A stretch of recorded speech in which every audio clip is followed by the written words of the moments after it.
2020 lockdown के दौरान हमारी जिंदगी में क्या हुआ था, बिल्कुल वही फील होने लग जाता है। फिर जब 12 दिन बाद ट्रेलर प्राइवेट हो जाता है और नया ट्रेलर आता है तो मोदी जी की आवाज़ थोड़ी सी गायब हो जाती है और एक नई चीज़ सुनने के लिए मिलती है। तो सर क्या मतलब आप देखते हैं उसकी वजह से इसमें बदलाव की क्यों जरूरत पड़ी, मतलब क्या किस तरीके से उसको डिफाइन करेंगे, क्योंकि बहुत बवाल हुआ है जब वो ट्रेलर बंद होता है प्राइवेट हो जाता है नए ट्रेलर की तरफ। सर अब तो प्रमोशन में बिजी थे तो हमें बवाल की जानकारी नहीं है, लेकिन इस बात का जवाब to be very honest I think इसका मेकर्स ही देखना है ना, क्योंकि मेरा तो वो ना भी वो जिम्मेदारी कि मैं ट्रेलर का ध्यान रखूँ, मैं उसको डालने और निकालूँ या वापस जाकर। तो आई थिंक आप मेकर से पूछेंगे जब भी अनुभव सर को मिलेंगे, श्योर जल्द ही मिलेंगे, तो उनसे आप पूछेंगे तो वो बेटर बता पाएंगे कि सर क्यों हुआ, कैसे हुआ। Hi sir. फिल्म और उस पर सवाल पूछे तो ज्यादा जी, जी। इसके ऊपर पूछे सर सामने हाय, राजकुमार, आप बहुत स्मार्ट लग रहे हैं first of all. Thank you so much. Sir मैं जानना दिल्ली चाहता आती है थोड़ा सा दूर हूँ आ जाता है सर मैं जानना चाहता हूँ कि फिल्म का ट्रेलर पूरा ब्लैक एंड व्हाइट है, तो क्या पूरी फिल्म ब्लैक एंड व्हाइट में क्यों रखी गई है? और दूसरी बात कि ZEE5 पर इसी सेम मुद्दे पर मधुर भंडारकर ने एक फिल्म बनाई थी लॉकडाउन, और काफ़ी अच्छा सब्जेक्ट था, उसमें काफ़ी स्टोरीज दिखाई गई थी, नॉट पर्टिकुलर अबाउट जो इसमें दिखाया सब्जेक्ट भीड़ वाला। तो आपकी ये वाली फिल्म उस फिल्म से कितनी अलग होने वाली है? सर मैंने वो फिल्म देखी नहीं है तो मैं कह नहीं पाऊँगा, लेकिन आई एम श्योर बहुत अलग है। आपको ट्रेलर से लग रहा होगा, मुझे लोगों ने बोला है कि काफ़ी अलग है, आपका जो ट्रेलर है वो काफ़ी अलग है, और ये ब्लैक एंड व्हाइट है क्योंकि मैं आज तक की लाइन चलाऊंगा, ये बहुत अच्छी बात बोलते हैं सर, आप ही बोलिए ना, मुझे त्रास नहीं होता सर, बहुत अच्छी बात। नहीं नहीं सर, सर की भाषा में सुनेंगे, मुँह से सुनेंगे तो बहुत ही अच्छा होगा।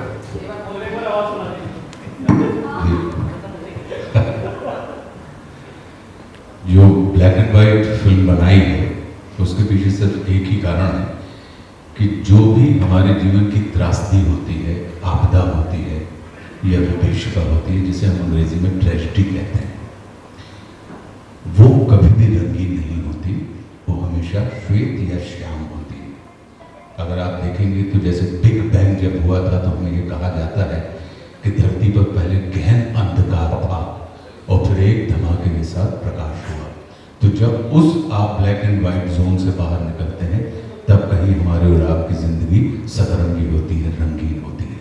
तो हम जो भीड़ में बात कर रहे हैं वो बात कर रहे हैं उस विभीषिका की जिसके अंतर्गत पूरी मनुष्य जाति, वह मनुष्य जिसने धरती ही नहीं चंद्रमा से लेके मंगल से लेके तमाम ग्रहों को अपने कदमों के नीचे रख लिया हो या अपने हाथ में पकड़ लिया हो, उस शक्तिशाली मनुष्य को उस कोरोना वायरस ने अपने घरों में 4x4 के दायरे में सिमटा के रख दिया था।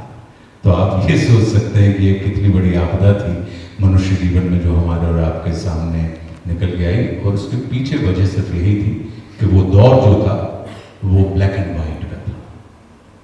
अगर आपकी कोई सतरंगी यादें हों लॉकडाउन की या कोरोना काल की तो मुझे बताइए कि ऐसा अगर आपको लगता हो कि अगर आप उसे रंगीन याद कर सकें, मतलब हम तो नहीं कर सकते।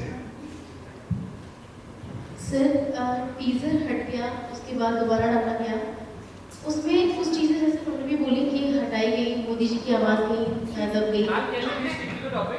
आप वो हो चुका नहीं, है मैं फिल्म के लिए तो सर जैसे मूवी है, मूवी में लॉकडाउन पूरे तरीके से दर्शाया गया है, इसमें हिंदू मुस्लिम भी दर्शाया गया है। देखिए, जब कोई आपदा आती है तो आपदा बिल्कुल गुरुत्वाकर्षण के जैसी होती है। जैसे पृथ्वी का जो ग्रेविटेशनल फोर्स होता है वो ये नहीं देखता कि ऊपर से पुण्यात्मा गिर रहा है या पापात्मा गिर रहा है, अगड़ा गिर रहा है या पिछड़ा गिर रहा है, हिंदू गिर रहा है या मुसलमान गिर रहा है।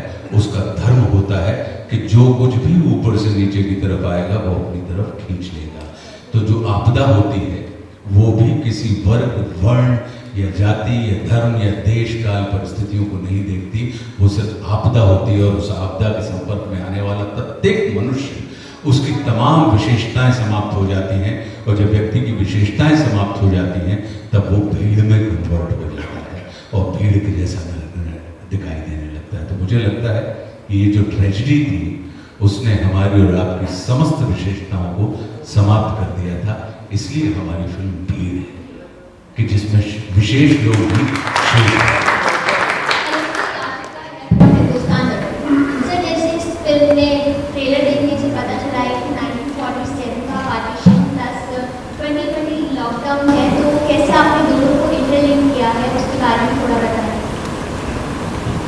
तो आई थिंक अनुभव सर का तो सबसे पहले एक अनाउंसमेंट वीडियो आया था, उसमें ऐसा कुछ जिक्र था। तो अगेन देखिए, टीजर मैं नहीं काटता, ट्रेलर मैं नहीं काटता हूँ, मैंने अपना काम किया फिल्म में। तो आप मेरे काम के बारे में पूछेंगे, फिल्म के बारे में पूछेंगे तो मैं बता पाऊंगा। क्रिएटिव डिसीजन जो है उनके बारे में मैं कैसे बता सकता हूँ। Hello, hi sir, this side Akash from filmikira.com sir. मेरा सवाल आप मालूम से है सर, मूवी का नाम भीड़ है, तो इसमें दिखाया गया है कि कोविड के दौरान जो मतलब everyone on the same platform, मतलब सभी एक ही तराजू में तोले जा रहे थे। तो मैं जानना चाहता हूँ आपने उस दौरान पर्सनली क्या फील किया कि जिससे आप इस फिल्म में कनेक्ट कर पाते हैं कि भाई मैं भी उस दौरान मतलब कोई एक स्टार नहीं था, मैं तो एक आम आदमी की तरह ही जीवन जी रहा था। तो क्या आपने डिफरेंस देखे उस दौरान में आप दोनों के इंडिविजुअल एक्सपीरियंसेस जानना चाहता हूँ। नहीं, बिल्कुल हम रिलेट कर पाए, क्योंकि और हमने जो फिल्म शूट की है वो कोविड टाइम में की। ऐसा नहीं था कि कोविड उस टाइम चला गया था, हम लोग ऑफकोर्स प्रोटोकॉल्स फॉलो कर रहे थे, गाइडलाइंस फॉलो कर रहे थे। तो हमारे आसपास था कोविड तब भी, तो वो जहन में तो था ही कि अभी भी कोविड जो है वो गया नहीं है, इधर ही है। लेकिन जो चीज़ें हमने महसूस की, जैसे हम सब ने देखा ऑफकोर्स, जब कितने हज़ारों माइग्रेंट वर्कर्स जब चल जा रहे थे वापस अपने अपने घरों में, तो वो तस्वीरें बहुत पावरफुल थी, वो बहुत ही दिल दहलाने वाली तस्वीरें थी। तो वो सब हमारे दिलों में रह गई, हमारे दिमाग में रह गई। और फिर हमने जब फिल्म शुरू की तो माइग्रेंट वर्कर्स के ऊपर भी इसका एक चैप्टर, हमारी कहानी जो बेस्ड है, कैसे वो लोग जब गए वापस, तो वही जब वो हमने सिर्फ वही तस्वीरों तक देखा उन्हें, लेकिन उसके बाद उनके साथ क्या हुआ, क्या वो वापस पहुँचे, या अगर पहुँचे तो घर पहुँच पाए कि नहीं पहुँच पाए।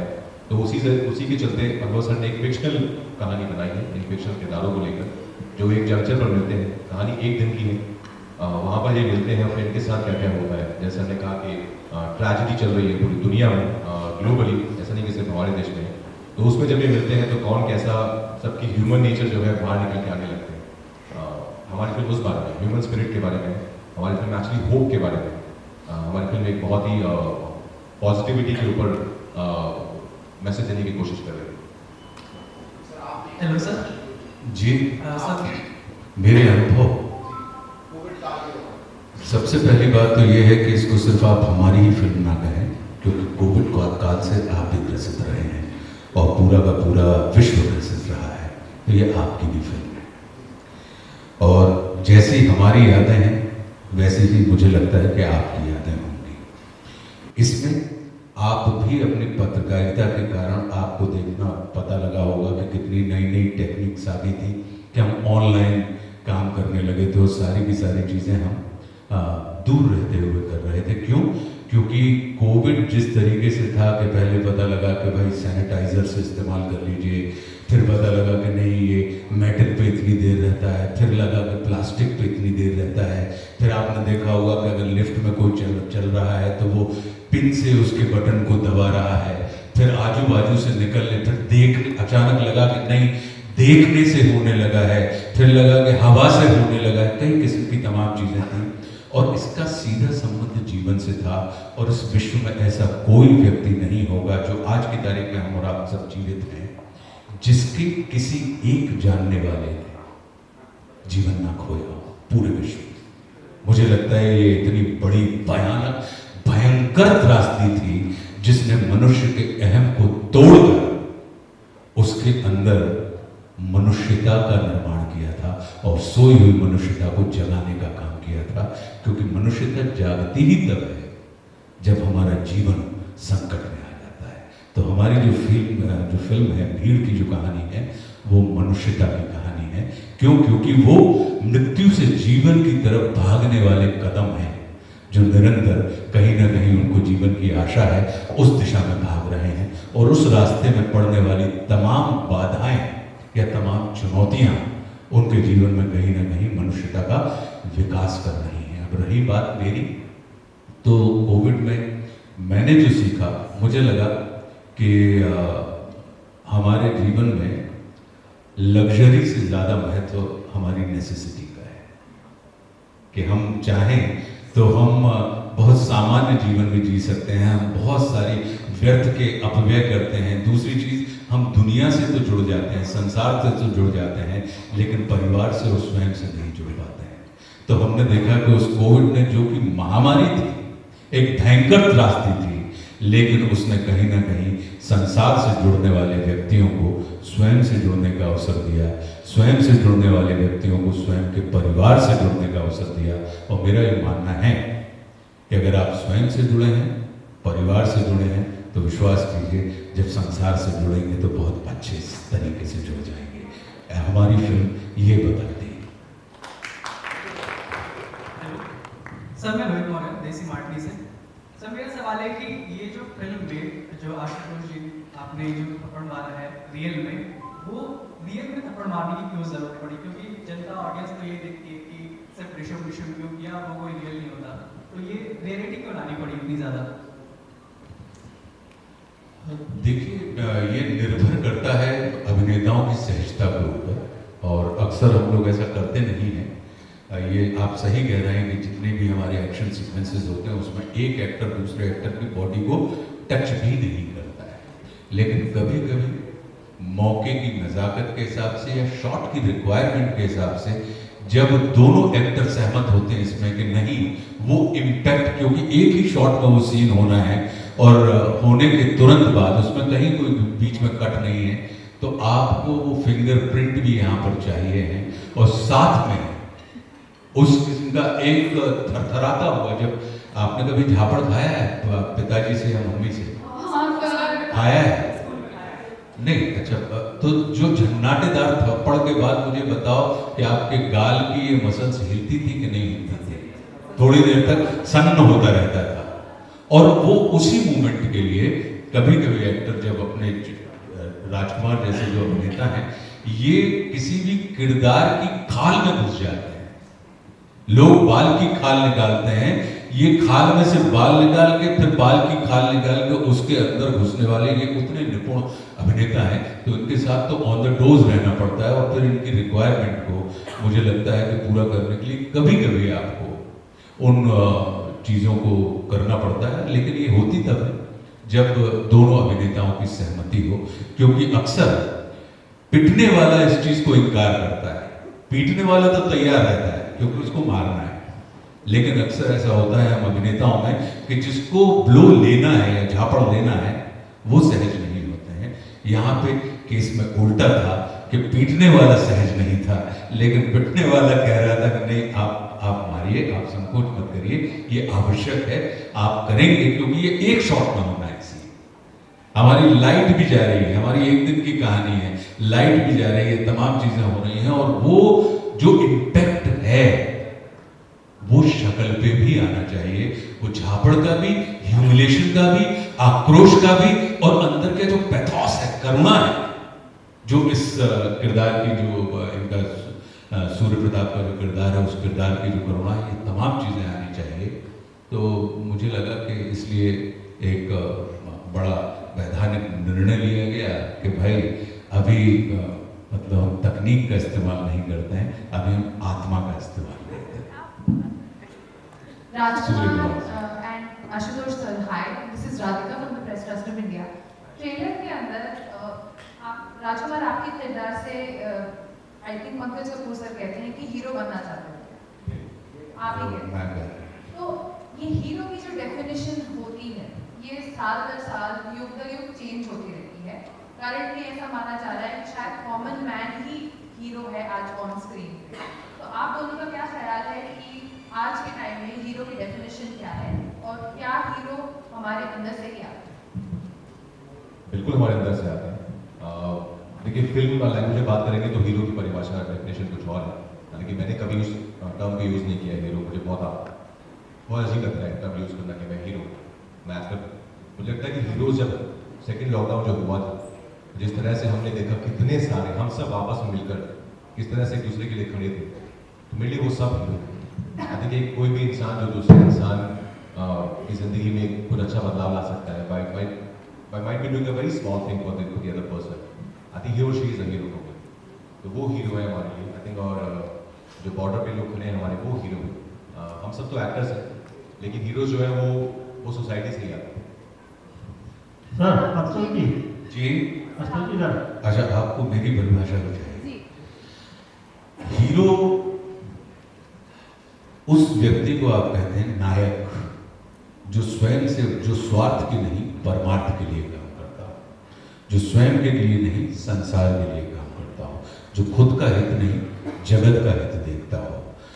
नायक वो होता है जो सत्ता के पीछे नहीं, जिसके पीछे सत्ता भागती है। सत्ता से मतलब मैं पॉलिटिकल से मत जोड़िएगा, सत्ता से मतलब होता है एक चमकती हुई शक्ति, जो समाज के पीछे नहीं, जिसके पीछे समाज चलता है, जो अपनी संपत्ति को समाज की संपत्ति मानता है, अपनी ऊर्जा को वो समाज की ऊर्जा मानता है। मुझे लगता है कि ऐसे लोगों को आप नायक कहते हैं। और नायक जो होता है वो आम आदमी के अगर आप खास होना चाहते हैं तो आप आम हो जाइए, तभी फलों का राजा आम कहलाता है। बाकी आपने अमरूद को या बड़े वाले उसको खरबूज को जो इतना बड़ा है उसको नहीं कहा, फलों के राजा को आपने आम को ही फलों का राजा बनाया, क्योंकि वो इतना आम है इसलिए वो सबसे अधिक खास हो गया। आशुतोष जी इधर सर, आशुतोष जी आपने कोरोना काल की जो त्रासदी आपने इसमें भीड़ में दिखाई है, हिंदी बेल्ट के जितने भी लोग थे भीड़ की तरह जो जिस तरीके से उनका रेला चला, वो एक फिल्म का कंसेप्ट बना हुआ था आपके साथ। लेकिन उस आपदा में अवसर का भी लोगों ने फायदा उठाया, बहुत सी चीजें इसमें आई, लोगों ने आपदा का अवसर भी उठाया। तो क्या उस अवसर को भी इसमें तलाशा गया है कहीं ना कहीं? कुछ काम आप भी तो करोगे या सब काम आप प्रेस कॉन्फ्रेंस में निपटवा देंगे? 24 तारीख आ तो रही है, एक बार जाके आप कृपा करके, मैं तो ये कहता हूँ कि ये वो फिल्म है जो अपने घर परिवार और माता पिता और बच्चों के साथ भी जाकर देखें। नहीं, आप जाके देखेंगे तब आपको पता लगेगा कि इसमें वो तमाम पहलू हैं या नहीं। आशुतोष सर, मैं प्रीति हूँ इंटरव्यू वाली, और आप बहुत हैंडसम लग रहे हैं, आप लेफ्ट आउट ना फील करें, और आप जब बोलते हैं तो और भी हैंडसम लगते हैं, मन करता है आपको सुनते जाए, इतनी डेप्थ है आपके अंदर। नहीं, मैं विश्वास कीजिए, मैं कभी भी अपने आप को लेफ्ट आउट महसूस नहीं करता हूँ, क्योंकि मेरा ये मानना है कि नाक में चमकने वाली नथ का अपना सौंदर्य होता है और गले में पहनने वाले हार का अपना सौंदर्य। अपने आप में इंस्टीट्यूशन है आशुतोष जी, तो आपका क्या अनुभव रहा, आपने क्या क्या सीखा इनसे मूवी के दौरान, और कुछ टिप्स दी उन्होंने आपको, या कैसा एक्सपीरियंस? ये सवाल मुझसे भी पूछिएगा। जी बिल्कुल, आप सब बता चुके हैं, इसलिए राजकुमार से अभी पूछना चाह रही हूँ। आशु सर, हम इनको प्यार से आशु सर बोलते हैं। मैं बहुत बड़ा फैन रहा हूँ इनका, इनकी तमाम जो काम है मैंने सब देखे। और फिल्म में हालांकि क्योंकि जैसे हमने बताया कि लाइट कम होती थी, वक्त बहुत कम होता था, तो वहाँ पर हम लोग, मैं जैसे आप इनको सुनते हैं ना, वैसे हम भी बस बैठ जाते थे कि सर आप बोलिए, बस हम बस सुनना चाहते हैं, क्योंकि वो इतना अच्छा बोलते हैं, इतना नॉलेज, इतना ज्ञान है उनके पास। तो मैं एज ए स्टूडेंट उनके सामने बैठ के बस उनसे सुनते हैं हम लोग, स्पेशली जब ये और अनुभव सर साथ में होते हैं, तो बस इन दोनों की बातचीत को आपको सुनना चाहिए, बहुत कुछ सीखने को मिलता है। एज एन एक्टर आप देखेंगे इस फिल्म में आशु सर ने इतना अलग काम किया है, हमेशा अच्छा काम करते हैं, लेकिन इस फिल्म में आपको बहुत ही अलग आशुतोष राणा देखने को मिलेगा। इन्होंने बहुत ब्रेक किया अपने आप को इस फिल्म के लिए, आसान नहीं है। आई थिंक जिस तरह का किरदार है वो बहुत ईजी होता है, उसमें कई बार जिस गो विद द फ्लो के एक सीनियर है और उनकी अथॉरिटी है, जिस तरह से उन्होंने उसमें एक बहुत अपनी तरीके का ह्यूमर भी डाला है, जिसको आपको समझ नहीं दिया आपको कि आपको बुरा लगना चाहिए कि आपको हंसना चाहिए। आई थिंक वो सब इनका योगदान है। इतने प्रतिभाशाली, एक तो उनके साथ बैठती बहुत हिंदी निकलती है, ये बहुत कंटेजियस है इतने टैलेंटेड है, और दुश्मन संघर्ष से लेकर भीड़ तक मैंने सिर्फ सीखा है कैसे परफॉर्मेंस देनी, कैसे काम करना है, और कैसे बाकी चीज़ों की नॉलेज होना भी लाइफ में बहुत ज़रूरी है। Rajkumar sir, I second on you. Hello everyone, I am Deepika from News 18। मेरा सवाल आशुतोष सर से, और जैसे राजकुमार जी कह रहे थे ना, सब पत्रकार के तौर पे हमारा काम है शब्दों के पीछे के अर्थ को समझना, पर जब आशुतोष जी बोल रहे हैं तो अर्थ सर आई नहीं ना समझ में, क्योंकि हम शब्दों में घिरे हुए हैं, और बहुत शानदार। मेरा सवाल आपसे ये है सर, इस साल पठान जैसी फिल्म में आप नजर आए हैं, घोर कहते हैं ना, घोर कमर्शियल फिल्मों से भी आपका नाता रहा है और आप उनमें भी चमके हैं, और अभी भी आप कर रहे हैं, और इसमें भी आप अलग तरीके से नजर आ रहे हैं। एक एक्टर के तौर पे कौन सा वो सिनेमा है, अगर आप चूज कर सकें, कौन सी वो फिल्म है जिसे करने के बाद आपको लगता है कि हाँ, भविष्य में जब जैसे आज हम 100 साल के सिनेमा की बात करते हैं, अगर हम अगले 110 साल के सिनेमा की बात करेंगे और पिछले 10 साल की फिल्मों की बात करेंगे, तो आप किसके तौर पे गाना चाहेंगे, भीड़ के आशुतोष के तौर पे या पठान या ओम कवच जैसे आशुतोष के तौर पे, किसके तौर पे? मैं अखंड विश्वास करता हूं कि हमारे बुंदेलखंड में कहा जाता है कि जात जात की जात है और जात जात में जात, अभिनेता जात अजात है वह सब जातन में जात। तो मैं एक भारतीय अभिनेता के रूप में अपने आप को जाना चाहूँगा। मैं चाहूँगा कि हर अभिनेता की ख्वाहिश होती है कि उसके द्वारा अभिनीत किए गए प्रत्येक किरदार सिर्फ उसकी स्मृति में न रहें, बल्कि उन दर्शकों की स्मृति में भी रहें जिन दर्शकों, क्योंकि क्या होता है कि हम लोग निर्मिती हैं और दर्शक निर्माता होता है। तो निर्मिती को अपने सौंदर्य की जानकारी नहीं होती, निर्माता को अपनी निर्मिती के सौंदर्य की जानकारी होती है। और जब निर्माता अपनी निर्मिती के प्रेम में पड़ जाता है, उसको स्मरण में रखता है, तो हमारा आना भी सफल हो जाता है, हमारा जाना भी सफल हो जाता है और हमारा रहना भी सफल हो जाता है। तो हम यही चाहेंगे कि हमारा तो प्रत्येक किरदार एक अभिनेता के रूप में आप हमको प्यार करें, हमको स्मरण करें, क्योंकि जब आप देखते हैं तब हम देखने योग्य हो जाते हैं। जब आप अपने घर से चलते हैं तब हमारा घर चल पड़ता है। जब आप पैसे खर्च करते हैं तो हमें पैसे मिलने लगते हैं। तो कहने का अर्थ ये है कि आप विश्वास कीजिएगा, चाहे वो कोई भी नेता हो या अभिनेता हो, ये समाज की निर्मिति होते हैं। तो निर्मितियों को तो आनंद मिलता है कि अगर उसका निर्माता उससे प्रेम करे, उसको स्नेह दे, उसको समेट के रखे, उसको सहेज के रखे और उसका लगातार उसके ऊपर काम करता रहे, ताकि उसका सौंदर्य दिन प्रतिदिन और खिलता रहे। Thank you so much. Hello sir, Rajesh Khanna from to-do. Sir भीड़ जैसे जो है कि आप बताया, इससे पहले जो है कि 24 को जैसे कि लॉकडाउन की तीसरी वर्षी भी है, और उससे पहले जो है 19 मार्च को जो है कि जनता कर्फ्यू अनाउंस किया गया था। तो क्या इसमें जनता कर्फ्यू का भी हमारे को देखने को मिलेगा? और दूसरा ये है कि लॉकडाउन में जो है कि कुछ लोग घर में थे, तो उस समय जो है कि पॉपुलेशन बढ़ने का भी कुछ ऐसा था, तो क्या वो इसी में हम देखने को मिलेंगे?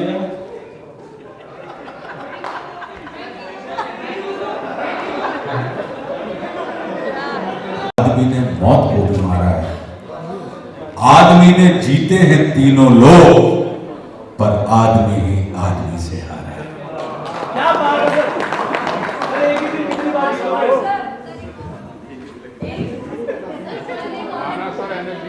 सर